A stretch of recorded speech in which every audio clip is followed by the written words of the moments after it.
யுஏஇல zero balance account அப்படின்னு நான் போட்டிருந்த ரீலுக்கு நிறைய கமெண்ட்ஸ் வந்துருந்துச்சு அண்ட் அதுக்கான கிளாரிபிகேஷன் வீடியோ தான் இது UAE useful bank info part 4. நான் யூஸ் பண்ற account no minimum balance needed M பேங்க்ல அப்படின்னு சொல்லியிருந்தேன். அந்த கமெண்ட்ஸ்ல சிலர் எனக்கு பேலன்ஸ் மைனஸ்ல காட்டுது அப்படின்னு சொல்லியிருந்தீங்க.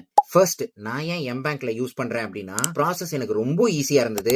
எனக்கு யுஏஇல இதுக்கு முன்னாடி பேங்கிங் எக்ஸ்பீரியன்ஸே இருந்தது இல்ல. நோ மினிமம் பேலன்ஸ் அக்கவுண்ட் அப்படின்னு போட்டிருந்ததுனால தான் எம் பேங்க்ல ஓபன் பண்ணேன். எம் பேங்க் ஆப்பை டவுன்லோட் பண்ணி லாகின் வித் யுஏஇ பாஸ் கொடுத்து என்னோட அக்கௌண்ட் ஓபன் பண்ணிட்டேன். It was so easy. நான் ஓபன் பண்ணது கரண்ட் சேவிங் அக்கௌண்ட் தான், சிஏஎஸ்ஏன்னு சொல்லுவாங்க. அண்ட் அதுல இன்னைக்கு வரையிலும் நோ மினிமம் பேலன்சஸ் நீடட். நீங்க பேலன்ஸ் மெயின்டைன் பண்ணாததுனால உங்களோட அக்கௌண்ட் மைனஸ்ல போல. அதுக்கு பாசிபிள் ரீசன்ஸ், ஏதாவது சார்ஜஸ் நீங்க பே பண்ணாம இருந்திருப்பீங்க, செட்டில்மெண்ட்ஸ் ஏதாவது உங்களோட பெண்டிங் இருந்திருக்கும், இல்லையா ஓவர் டிராஃப்ட் ஏதாவது பெண்டிங் இருந்திருக்கும். உங்களோட மந்த்லி ஸ்டேட்மெண்ட் நீங்க ரிவைஸ் பண்ணீங்கன்னாவே எதனால உங்களுக்கு மைனஸ்ல இருக்கு அப்படின்றத உங்களால கண்டுபிடிக்க முடியும். ஆர் அவங்களோட கஸ்டமர் கேர் நம்பரை ரீச் அவுட் பண்ணுங்க. அண்ட் இன்னொருத்தர் வந்து கோல்டு, பிளாட்டினம், டைமண்ட் 3 டைப் காட்டுது அப்படின்னு சொல்லியிருந்தீங்க. அது அக்கௌண்ட் டைப் இல்ல, அது டயர்.